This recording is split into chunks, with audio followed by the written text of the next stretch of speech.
Welcome back to my boys koi. Hi guys, so I'm just supposed to do a little one on what I'm doing right now. So I'm lining the pond before I try to put the line in as neat as I possibly can. I hate the folds, so I've got this idea as if when you're wrapping a Christmas present and then when you fold one side up, the other two sides become like triangles, if that makes sense. So that's my plan to do the liner, so there shouldn't be any folds or creases on the inside. Easier said than done. But the insulation or the liner I'm using is this, which is from B&Q. It's like a polystyrene type liner. And the reason for it is because this doesn't rot. The liners that you get, which is like the material, which is like almost like a thin carpet, they come standard with a lot of pond liners, and they do the job, but I just don't like that they start to disintegrate and they go a bit crap, and you can probably get better ones, higher quality ones. But I got this roll for £24, I think it was. As you can see, it's done the whole pond once. It's going to do the whole bottom and sides again for 24 quid.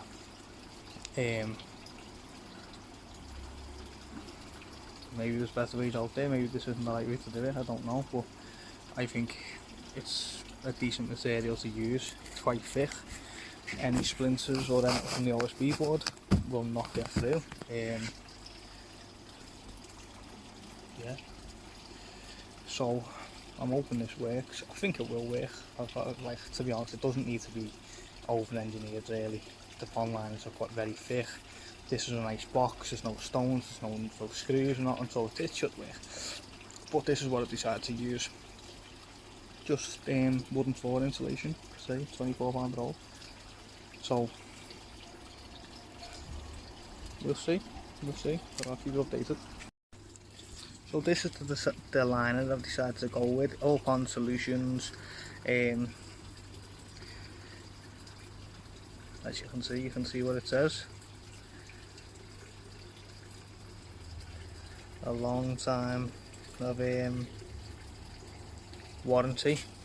Not that I can imagine you ripping your line out the pond and sending it back, if I'm totally honest, but at least you have got the warranty if you do want it. So this pond is 3 meters long, 1 meter wide, 1 meter deep. This liner is I don't know, it is 6 by 5, and the reason for that is I couldn't get 5 by 4, which would have been what I would have went for, but I couldn't get that, so I got 6 by 5. This is £68, bigger than what I need. So the plan will be to cut it down. So I need I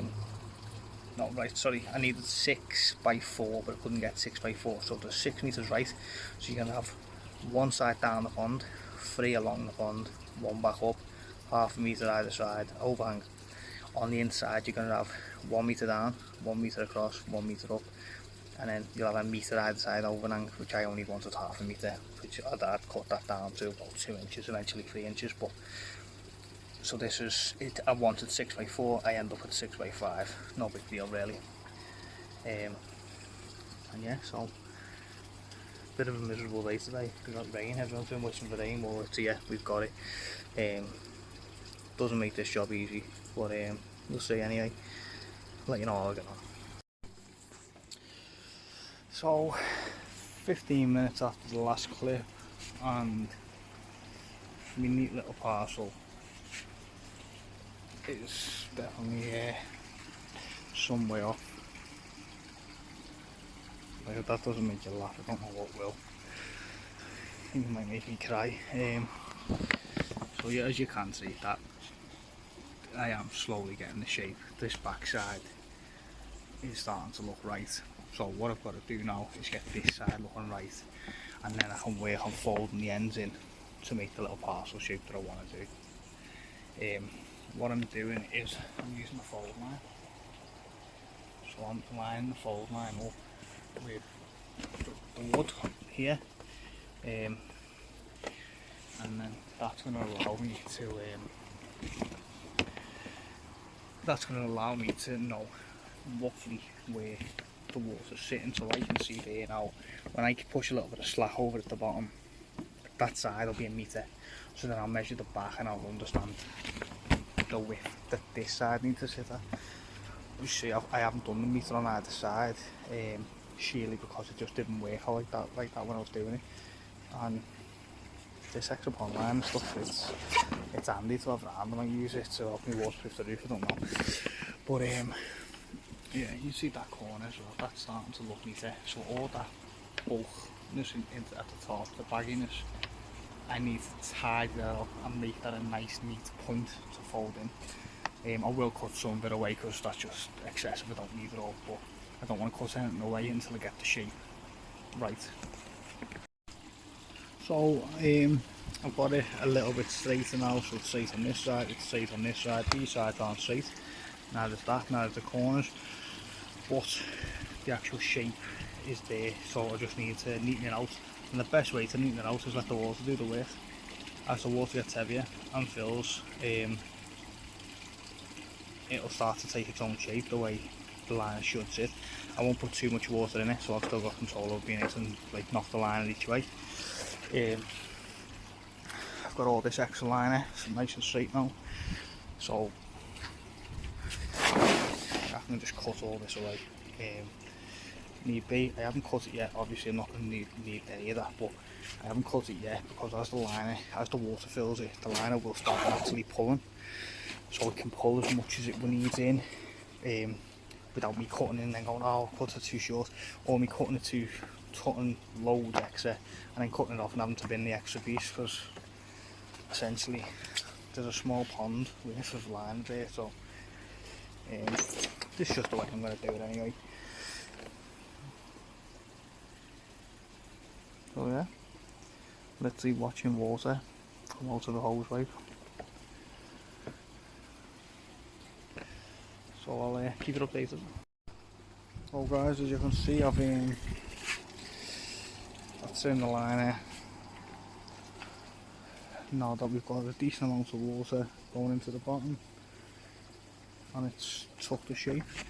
So I've still left bits of slack on the side, as you can see. The reason for that is when the water's took as much as it needs to, then I'll just pull this tight and I'll bring it down here, nice and sharp, simmer off, so when what I'm going to use like a coping comes on here, nice and neat, you won't see it all. So what's going to happen is there's going to be pieces of wood like this, so then the coping's going to sit slightly above the liner, about 2 here,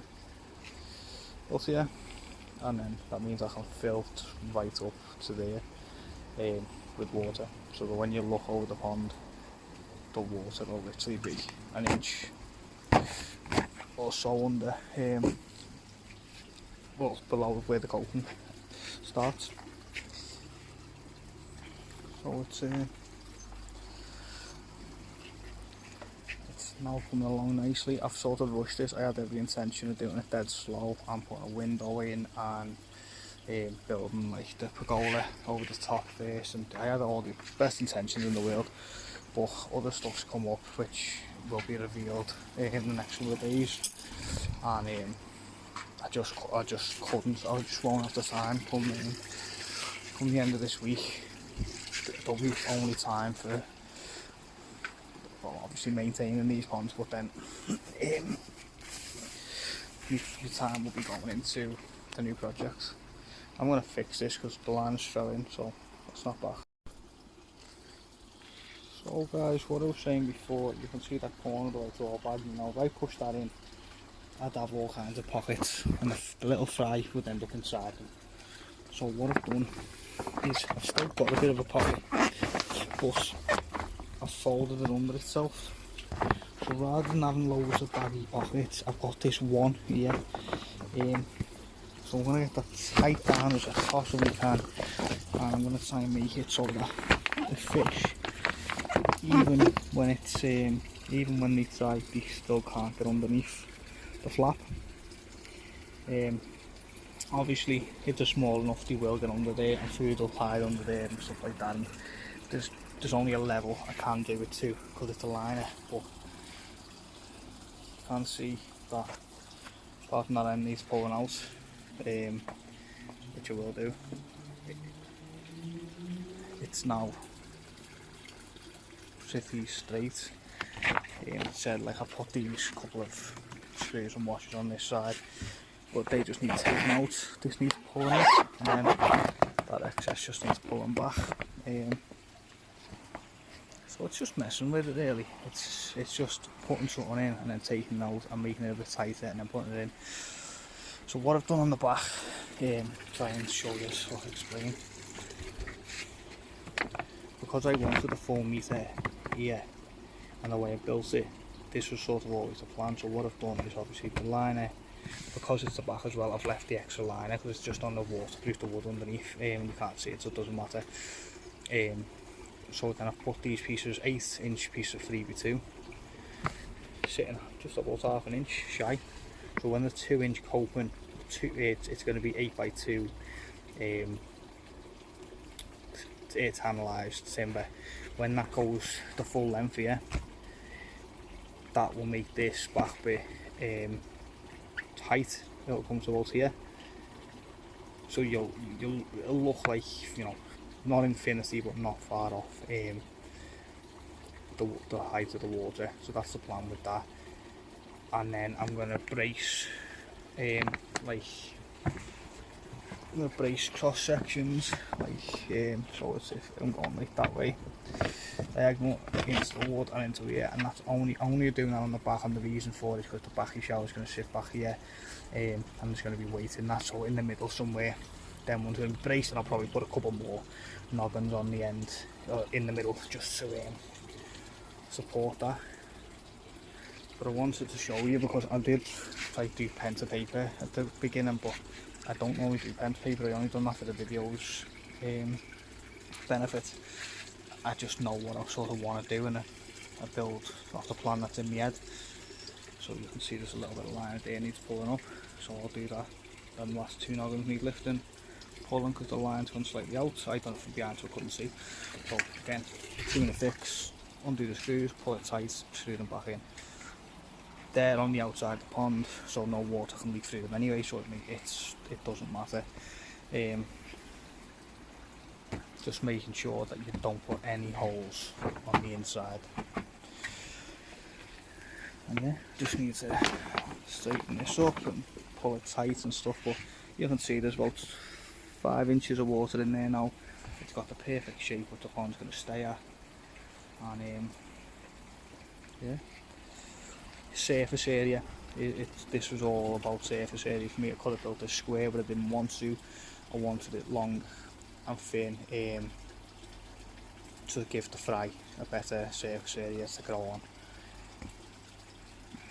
And I listened to a video on Koi Talk. It was a video from 4 or 5 months ago, and they were just saying just surface area. Some of the indoor ponds in Japan are 18-20 foot long, but they're only about 1 metre or so wide, and the reason for it is because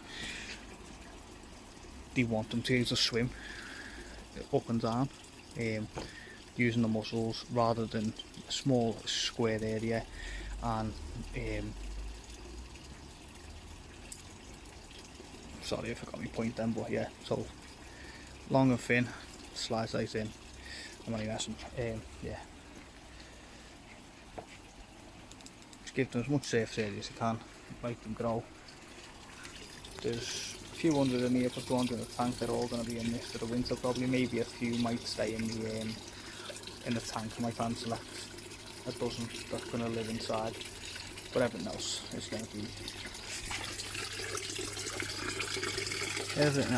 be in there. But yeah guys, I'll snap back at the end.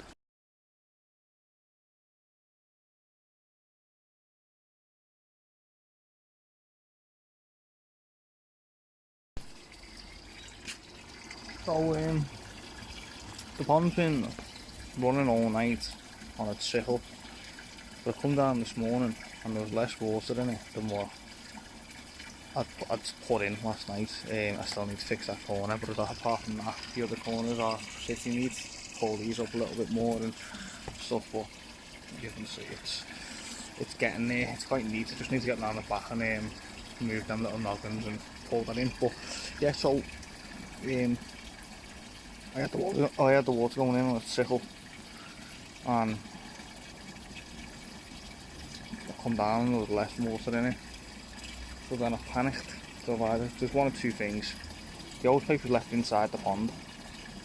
When I come to look at the hose pipe, it turned itself off. My tap does that sometimes. I don't know how it works. It's like when it's on very, very slow, it almost stops it. Nightmare, to be honest. So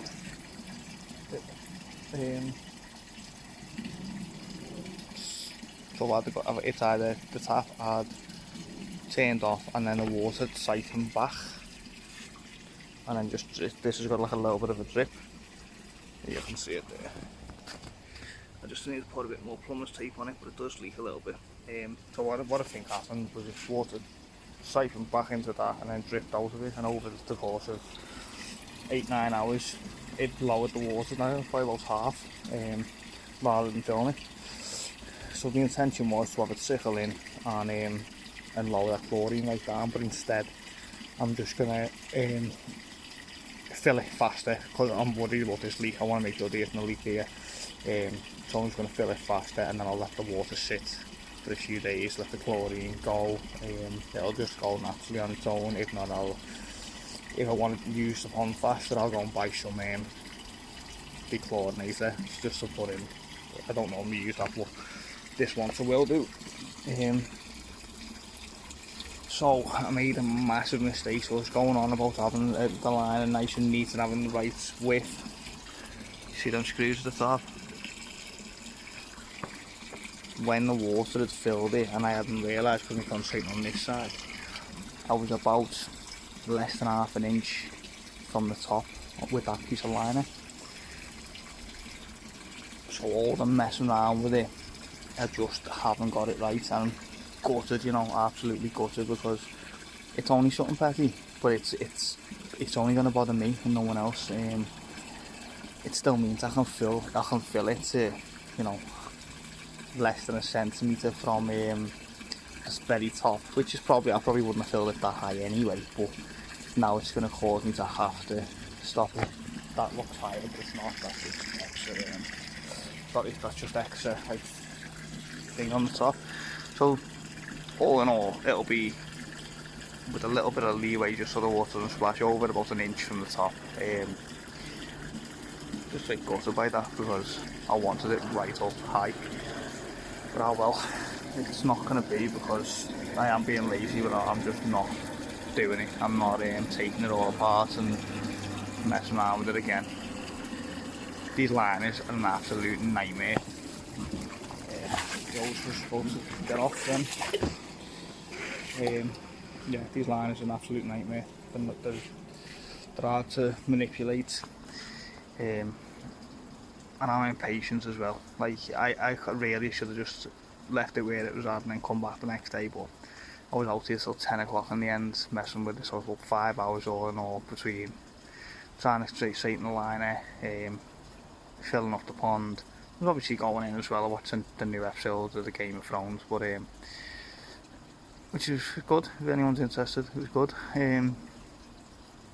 So yeah, messing around, not happy with that. Never happy, to be honest. Not ever exactly how I want it to be. So I've just got to straighten that corner out and fix the top of there. I'm going to fill it up and see where we go from. I threw an air stone in here, not that I need it, but that had 3 air stones in it. The pipe was long enough, put it in. I thought to give it a little bit of movement for now. I just thought I'd show you I'm catching some of the fish. This is the Hana Shisui. Can't remember, I think she's about 45 centimetres, something like that. Got a little bit of blood coming out of there. She's stressed. I'm going to get it in anyway. So yeah, nice fish, stacking fish.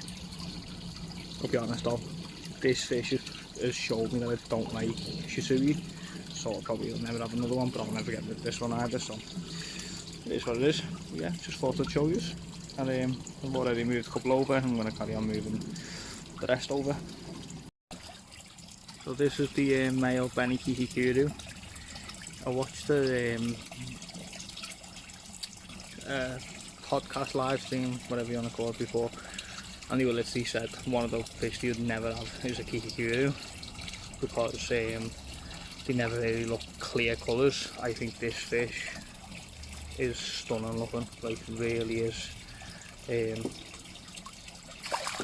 White, very white, the pattern looks very nice to me. I really like him, and I would definitely have many more Kikikurus because of this one, but I do like the white to be white, I'll be honest. I do love that very clear pattern. Hi guys, so this is the Yamabuki Ogon that I got last week from Reefer Aquatics when I picked up the fry. I didn't really give it a chance, to be honest, because the fry were some of them were struggling. I just wanted to get them straight out, so just float this guy and let him out. So I didn't really show you them, but say him could be female, to be honest. About 8 inches or so, maybe a little bit bigger. Really nice fish. I'm really happy with this. Hopefully he's going to grow to be a nice sized Yamabuki, and him at 40-50 centimetres would be a lovely addition to the pond. So just thought I'd give you a little show of them. I've only got a couple left, I didn't film them all, just them tench and a nightmare to catch. So guys, I'm going to end the video here. Just thought I'd show you them schooling. Been a couple of weeks start to finish this pond, but well, it's not finished actually. I've got to do the goal and stuff, but a couple of weeks to the stage for that. Probably could have done it in a day or two really, but I wasn't too bothered about rushing. But yeah, it's getting there. Right, I'm going to leave it there guys. Hope you enjoyed the video. If you do like it, please give me a like, and if you're not subscribed, please subscribe.